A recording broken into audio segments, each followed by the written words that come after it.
Good evening, everyone. As Father mentioned, my name is Danny Vargas, and I am a senior here at Jesuit. Tonight, I'd like to introduce you all to the greatest man I know, my dad. And although these words probably won't do him justice, I'll try my best.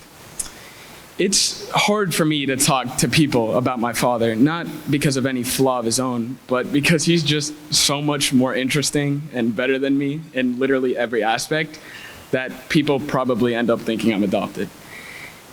He's one of the most knowledgeable, level-headed, generous, and hardworking people I know. And even though I'm only 18, I do know a lot of people. To really explain to you why my dad is so admirable, why his life has been so rich and his example so valuable to me, I have to take you back in time and change the scenery a bit. Alfonso Vargas III, my dad, was born in 1973 in Bogota, Colombia.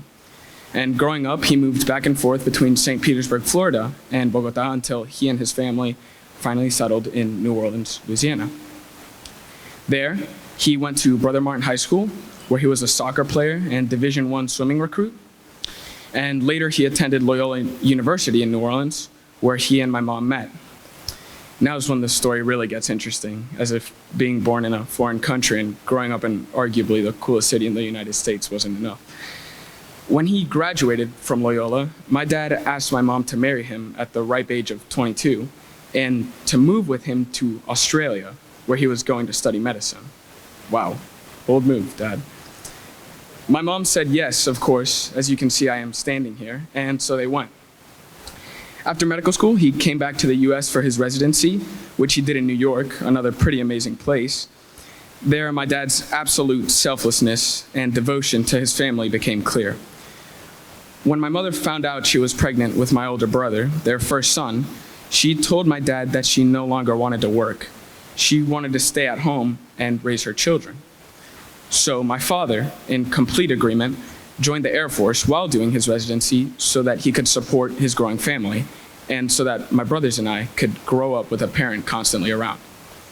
After completing residency, he moved our family back to New Orleans, this time for his fellowship. There, my little brother and I were born.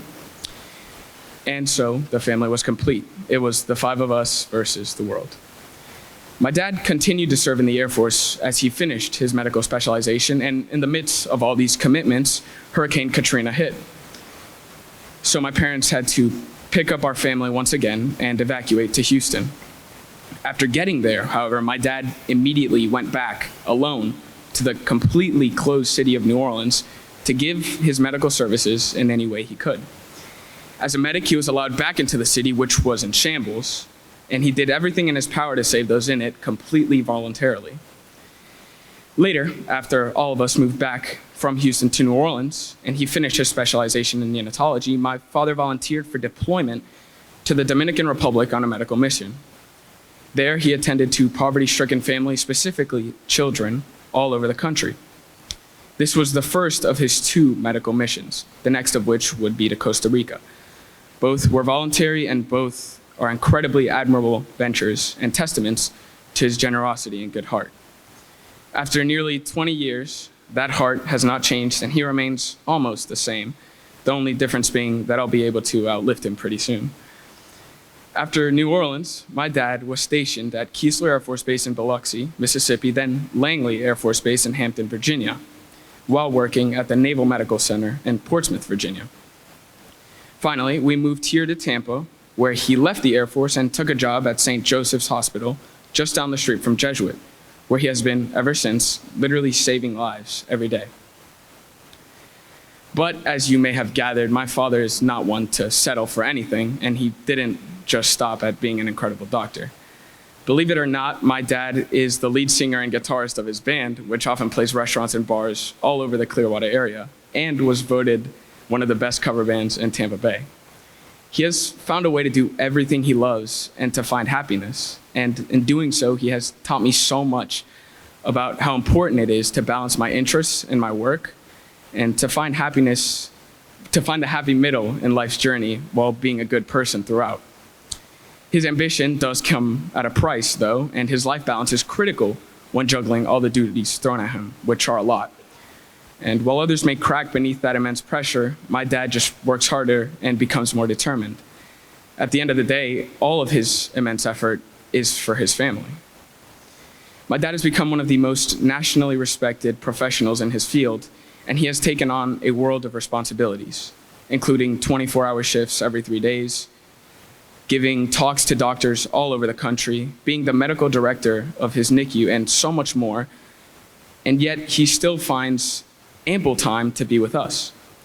Every day that he has off, he spends with his family, not because he has to, but because he wants to, because he loves us so much, and because he's such a genuine and kind person that there's nothing else he would rather do. He's at all the soccer games and all the wrestling tournaments, cheering my brothers and me on to victory or consoling us in defeat. There has never been, nor likely will ever be, any person who supports me like my father, who is always there, always a stronghold for me. I have a plethora of fond memories with him, passing a football in the backyard or playing a soccer game at a nearby pitch. No matter what my dad was going through or how busy he was always ready to do whatever made us happy. And beyond just being there for us, my father has given my brothers and me everything we could ever need or want, and every opportunity to become great and to get ahead in life. He's allowed us to travel the world, to gain perspective of different cultures and experience history in incredible ways. He's given us the opportunity to attend the best schools, to grow our knowledge, and at the same time, grow as people.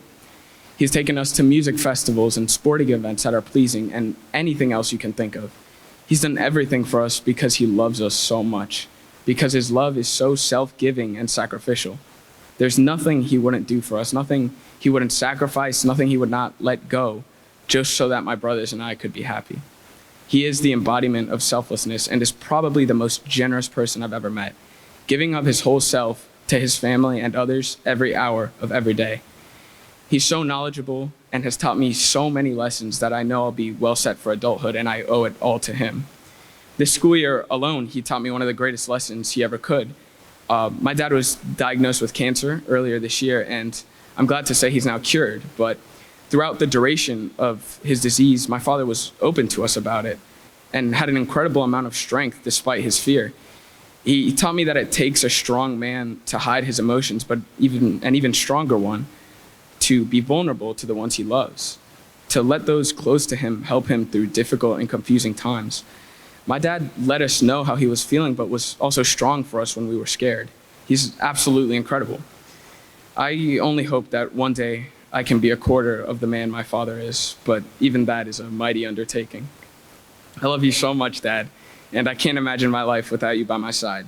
You'll never know how much you mean to me, just like I'll never know how much you've suffered for my comfort, for my happiness, which is something I could never repay you for in a million years. Thank you for your sacrifices, for your hard work, for your support, and for your love, because without you, I would be lost. I would be nothing. I can't even put into words how incredibly fortunate I am to be able to call this man my father. I love you.